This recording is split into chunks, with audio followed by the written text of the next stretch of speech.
क्या आप लोग दोबारा से भारत में बाबा साहेब के संविधान को खत्म करके क्या मनुस्मृति का शासन चाहते हैं? क्या मर सकते हैं लेकिन दोबारा गुलाम नहीं बन सकते।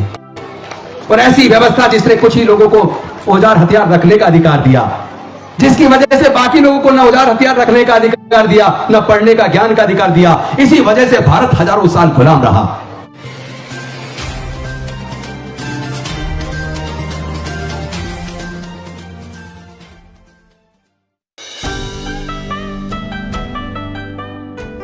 के मायूस नायूस शाम से ढलते रहिए, जिंदगी भोर है सूरज से निकलते रहिए, एक ही पांव पे ठहरोगे तो थक जाओगे, धीरे धीरे ही सही राह पे चलते रहिए।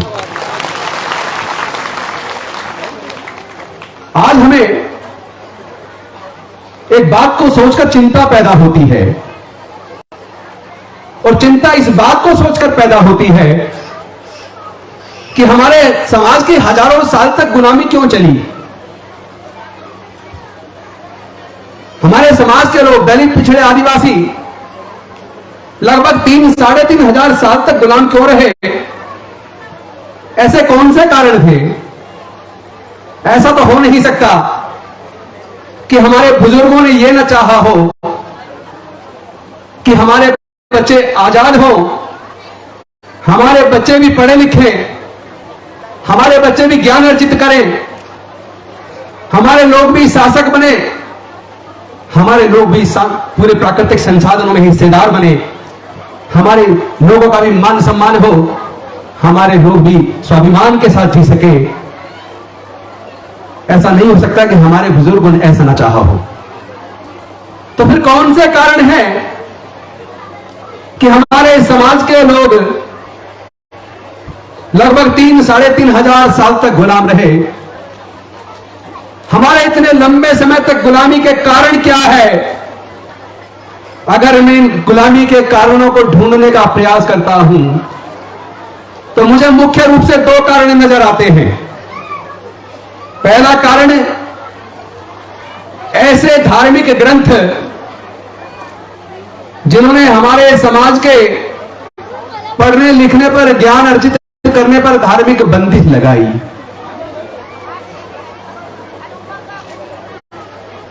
और इसके साथ साथ संपत्ति अर्जित करने पर, मानवता का दर्जा प्राप्त करने पर बंदिश लगाई, जिसकी वजह से हमारे लोग पढ़ नहीं पाए। और इसके बारे में बड़ी सुंदर बात ज्योतिबा फूले जी ने कही है, ज्ञान बिना मति गई, मति बिना नीति गई, नीति बिना गति गई, गति बिना धन गया, धन के अभाव में हम लोग गरीब हो गए और गुलाम हो गए। यानी ये जो नुकसान हमारे समाज का हुआ, ये जो हमारे समाज के लोग लगभग 3-3.5 हजार साल तक गुलाम रहे, इसका केवल एक ही कारण था कि हमारे लोगों के ज्ञान अर्जित करने पर एक धार्मिक बंदिश थी। लेकिन हमें धन्यवाद करना चाहिए, नतमस्तक होना चाहिए डॉक्टर बाबा साहेब अम्बेडकर जी का, जिन्होंने ना केवल हमारे हजारों साल की गुलामी की जंजीरों को तोड़ दिया, बल्कि हमारे पढ़ाई लिखाई के रास्ते खोल दिए और रिजर्वेशन के माध्यम से नौकरी के, संपत्ति के और राजनीति में आकर ग्राम प्रधान, जिला पंचायत, नगर निगम, काउंसलर, एमपी, एमएलए और मंत्री बनने के रास्ते बनाए। लेकिन आज चिंता इस बात की है कि हम जो थोड़े बहुत आगे बढ़े वो उन अधिकारों की वजह से बने जो अधिकार डॉक्टर बाबा साहेब अम्बेडकर जी ने दिए। लेकिन क्या वो अधिकार सुरक्षित हैं? क्या सरकारों ने साजिश के तहत दोबारा से वो अधिकार छीन ना लिए? क्या उन्होंने शिक्षा को इतना महंगा नहीं कर दिया कि अब हमारे लोग, हमारे बच्चे आने वाले समय में हायर एजुकेशन में पढ़ नहीं पाएंगे? क्योंकि हायर एजुकेशन का खर्चा लाखों रुपए में है और हमारे 99% लोगों की आर्थिक हालत ऐसी नहीं है कि अपने बच्चों के लाखों रुपए का पढ़ाई का खर्चा उठा सके। मैं सही कह रहा हूं, गलत कह रहा हूं? इसका मतलब हमारी पढ़ाई का रास्ता दोबारा से साजिश के तहत खुद सरकारों ने बंद कर दिया। हमारे एक समाज के महान नेता मानवर कांसीराम साहब ने कहा था, जिसकी जितनी संख्या भारी उसकी उतनी हिस्सेदारी। और अभी हमारी बेटियां ने अपने भाषण में कहा जिसकी जितनी थैली भारी उसकी उतनी हिस्सेदारी। ये बात आज सच साबित हो रही है। सोच के देखो, जब भारत आजाद होने वाला था, डॉक्टर बाबा साहेब अंबेडकर संविधान लिख रहे थे। संविधान सभा के सामने जब यह प्रश्न आया कि अब अंग्रेज जाने वाले हैं, हमें अपनी सरकार चुननी है, तो सरकार चुनने के लिए वोट का अधिकार किसको मिलना चाहिए? संविधान सभा के ज्यादातर सदस्य ये चाहते थे कि जो इनकम टैक्स पेई है, ये जो बड़े जमींदार हैं, ये जो ग्रेजुएट हैं, केवल उनको वोट देने का अधिकार होना चाहिए। डॉक्टर बाबा साहेब अंबेडकर जी ने सोचा कि इन धार्मिक बंदिशों की वजह से हजारों साल तक हमारे लोगों के पढ़ने लिखने पर धार्मिक बंदिश थी, जिसकी वजह से हमारे लोग पढ़ नहीं पाए, तो ग्रेजुएट कहां से होते? हमारे लोगों के व्यापार करने पर, संपत्ति रखने पर धार्मिक बंदिश थी, तो हमारे लोग व्यापारी कहां से होते? इनकम टैक्स पे ही कहां से बनते? जमींदार कैसे बनते? इसका मतलब संविधान सभा के सदस्य हमारे लोगों को वोट का अधिकार भी देने के लिए तैयार नहीं थे। लेकिन डॉक्टर बाबा साहेब अंबेडकर संविधान सभा के सामने अड़ गए और उन्होंने अपनी विद्वता से, अपनी काबिलियत से पूरी संविधान सभा को इस बात को मानने के लिए मजबूर कर दिया कि वोट का अधिकार सभी को समान रूप से मिलेगा, चाहे अमीर हो या गरीब हो, किसी भी जाति का हो, किसी भी धर्म का हो। लेकिन कितने मुश्किल से डॉक्टर बाबा साहेब अंबेडकर जी ने हमें वो वोट का अधिकार दिया और हम लोगों ने उस वोट के अधिकार की कीमत को समझा नहीं। हम लोग शराब की बोतल में 1000-2000 रुपए में 10-5 किलो अनाज में अपने इस वोट के अधिकार को बेच रहे हैं और ऐसी सरकारों को चुन रहे हैं जो डॉक्टर बाबा साहेब अंबेडकर के बनाए संविधान को खत्म करके मनुस्मृति का शासन दोबारा से भारत में लाना चाहते हैं। क्या आप लोग दोबारा से भारत में बाबा साहेब के संविधान को खत्म करके क्या मनुस्मृति का शासन चाहते हैं? क्या आप चाहते हैं आपके बच्चे दोबारा से गुलाम हो जाए? क्या आप चाहते हैं आपके बच्चों के पढ़ने का अधिकार फिर से छीन जाए? तो फिर लड़ने की तैयारी करो।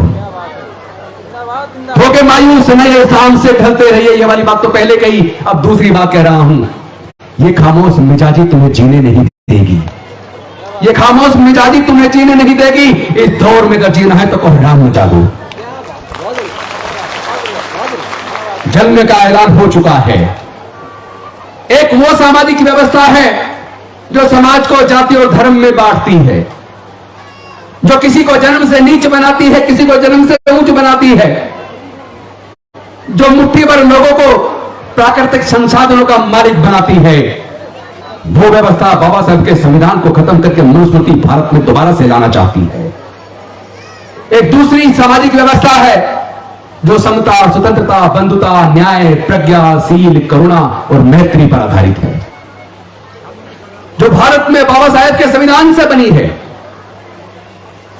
जो भारत के हजारों करोड़ों करोड़ों लोगों की गुलामी को दूर करके भारत को विकास के रास्ते पर लेकर आई है। अब आपको तय करना है दोनों में से एक रास्ता हमारे आने वाले बच्चों के भविष्य को अंधकार में गुलामी की तरफ लेकर जाता है, और दूसरा रास्ता डॉक्टर बाबा साहेब अंबेडकर का दिया रास्ता है जो हमारे आने वाले बच्चों के जीवन में विकास लाता है, हमारे जीवन में प्रकाश लाता है, हमारे जीवन में उन्नति और प्रगति लाता है, मानवता का दर्जा दिलाता है, स्वाभिमान का जीवन देता है। अब आपको तय करना आपको कौन सा रास्ता चाहिए। मैं आपसे पूछना चाहता हूं, आपको डॉक्टर बाबा साहेब अंबेडकर का रास्ता चाहिए या गुलामी का रास्ता चाहिए? बाबा साहेब अंबेडकर का रास्ता तो त्याग और तपस्या का और बलिदान का है। क्या आप लोग बलिदान देने के लिए तैयार हैं? तो लड़ने की तैयारी कीजिए। यह लड़ाई तीर तलवार की नहीं है, यह लड़ाई हथियारों से, औजारों से नहीं लड़ी जाएगी। यह लड़ाई विचारधारा की है। एक विचारधारा विषमता पर आधारित है, अन्याय पर आधारित है, मनुस्मृति पर आधारित है, और दूसरी विचारधारा जो समता पर, न्याय पर, करुणा पर, मैत्री पर आधारित है। एक तरफ मनवाद है और दूसरी तरफ अंबेडकरवाद है। कौन सा रास्ता चुनोगे? जो लोग अंबेडकरवाद का, मानवतावाद का, न्याय का रास्ता चुनना चाहते हैं वो दोनों हाथ खड़े करेंगे।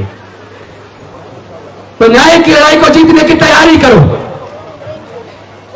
लंबा भाषण देने की मुझे जरूरत नहीं है। लोग मुझे कह रहे हैं कि तुमने इस्तीफा क्यों दे दिया मंत्री पद से। अरे ये कुर्सी डॉक्टर बाबा साहेब अम्बेडकर की दी हुई है। बाबा साहेब के विचार को आगे बढ़ाने के लिए ऐसी हजारों कुर्सी कुर्बान है। और ये कुर्सियां छोटी चीज है। अगर बाबा साहेब की दी हुई इस न्याय की लड़ाई को आगे बढ़ाने के लिए अपनी जान की कुर्बानी देनी पड़े तो हम उसके लिए भी तैयार हैं। आजकल कुछ नकली साधु महात्मा पैदा हो गए, नकली संत हर रोज लोगों की गर्दन काटने पर करोड़ रुपए का, 50 लाख रुपए का, 10 करोड़ का इनाम घोषित कर रहे हैं। ऐसे नकली संतों को मैं कह देना चाहता हूं, हराम का खा कर तुम्हारे पेट मोटे हो गए हैं। ये समाज तुम्हें उसी जगह पहुंचा देगा जहां से तुम आए हो। तुम चोर और लुटेरे हो। तुम देश में अंधविश्वास और पाखंडवाद पैदा कर रहे हो। देश में अन्याय पर आधारित व्यवस्था बनाना चाहते हो। देश के संविधान को खत्म करना चाहते हो। अमानवीयता को दोबारा से भारत में लाना चाहते हो। प्रगति के रास्तों को बंद करना चाहते हो। भारत को फिर से अंधकार में ले जाना चाहते हो। अब भारत के लोग समझदार हो गए हैं। भारत फिर से अंधकार की तरफ नहीं जाएगा। तथागत बुद्ध ने भारत को प्रकाशित कर दिया, प्रकाशमान कर दिया। अब हम इस प्रकाश को पूरी दुनिया में फैलाएंगे। ये 22 प्रतिज्ञाएं केवल भारत को नहीं पूरे दुनिया को बचाएंगी। यही 22 प्रतिज्ञाएं भारत को विकास के रास्ते पर लेकर जाएंगी। अब तो कोने कोने में गांव के ये 22 प्रतिज्ञाएं होंगी। आने वाले समय में भारत चल पड़ा है अब बुद्ध की ओर। अब भारत चल पड़ा है बुद्ध की ओर।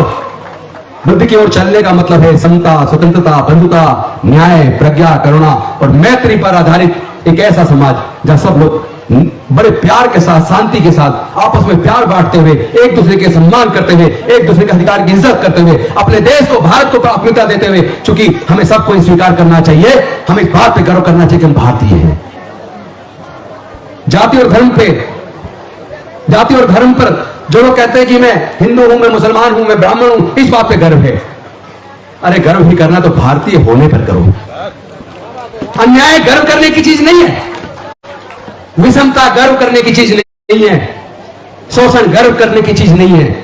मानवता और न्याय गर्व करने की चीज है। तो भारत पे गर्व करो, भारतीय होने पर गर्व करो। इन्हीं शब्दों के साथ, क्योंकि आप वैसे ही 5-6 घंटे से बैठे हैं, मैं लंबा भाषण नहीं दूंगा, वरना 40-50 मिनट लगते हैं अपनी बात को पूरी तरीके से समझाने में। मैं बस इतना कहना चाहता हूं, ये लड़ाई हमारे आने वाले बच्चों के भविष्य की है। फिर से गुलामी स्वीकार नहीं है। हम लोग मर सकते हैं लेकिन दोबारा गुलाम नहीं बन सकते।